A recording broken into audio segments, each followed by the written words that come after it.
If you've ever had anybody come up to you and try to get you to donate money to a nonprofit, or otherwise known as a 501c3, then you've probably heard the saying, oh, it's a tax write-off. It's okay. You're going to save money on taxes if you donate to our cause. Well, the problem with that is it's not always true. It it is a tax write-off. They are right, but it may not be a tax write-off to you specifically. So let me explain. Whenever you're doing your taxes, there's going to be two different calculations. One, the standard deduction, which the standard deduction for 2005 for married filing jointly is 31,500. And then there's also, if you're doing a single, it's half of that. It's 15,750. No, not quite half, but a lot lower. So the thing is there's two calculations. There's standard deduction, like I said, and then there's itemized deductions. There's both of these calculations are going to go on at the same time, and they're going to see which one is bigger. And whichever one is bigger, that's going to be the one they're going to go for. So if your standard deduction is the bigger number, you say you're married filing jointly and you have $31,500, that's just, you're not going to have to pay taxes on that amount of income. But if your itemized deduction is higher, then say it's 42,000, then they're going to go for the itemized deduction. So the reason I'm explaining this is because your contribution to a 501c3 or a nonprofit, that is going to be an itemized deduction.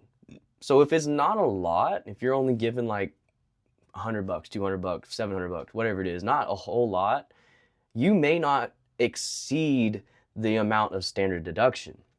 So really you're donating money, but you're not really getting an actual tax write-off back, if that makes sense. It is a tax deduction, but it may not be for you.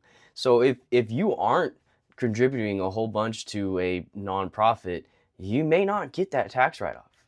If that, that's the biggest thing I'm trying to get through here today, because there's several different items that also contribute to itemized deductions, like medical and dental expenses.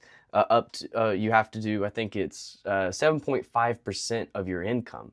So if you make $100,000 and you don't exceed $7,500, you don't get to add any of that. Once you make $7,501, you get to deduct $1, and then everything past that. So if you have a large amount of medical bills, maybe itemized deductions do make sense for you. There's also taxes paid, state and local taxes, SALT. You can itemize those.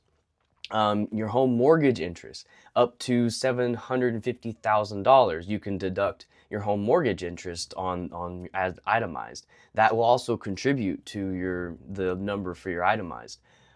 There's charitable donations, obviously what we're talking about. That is, I believe it's uncapped.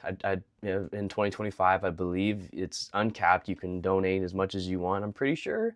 I'll have to look more into that. But as of 2025, I'm pretty sure it's uncapped. And then there's also gambling losses, but they only cancel out as much as you've won. So your losses, so say you're a gambler that you go quite often, say you won $10,000, but you've lost $30,000. Well, you can only offset the $10,000. You can't write off more if you've lost more than you've won. So it's really bad, really. If you look at it as money-wise, as like making a profit-wise, most businesses can carry over their losses, and especially with like a real estate investor, they can, if they have more losses than they do with their income, their passive income, they can carry it over into years forward. Well, gambling losses, you can only write off to where you've lost, or the amount that you've won, and then it goes away. Gambling's not good. Don't do it. Money-wise, it's not good. So the difference between those two is you really have to focus on your itemized. If you're wondering, like, is my itemized deductions higher than my standard? It's probably not. You have to really focus on contributing to it. unless you have really high medical bills and stuff, or you have a really big house and mortgage payments and stuff. And then you're also contributing a ton of money to some nonprofit, then you might have a higher standard deduction or a higher itemized deduction than your standard deduction. Because your standard deduction, I mean, once you start making quite a bit of money in a business or something, it's really not a lot. It's only $31,000, married filing jointly. But if you're, just working and you're making $30,000 to $50,000 a year, most likely the standard deduction is going to be the better option.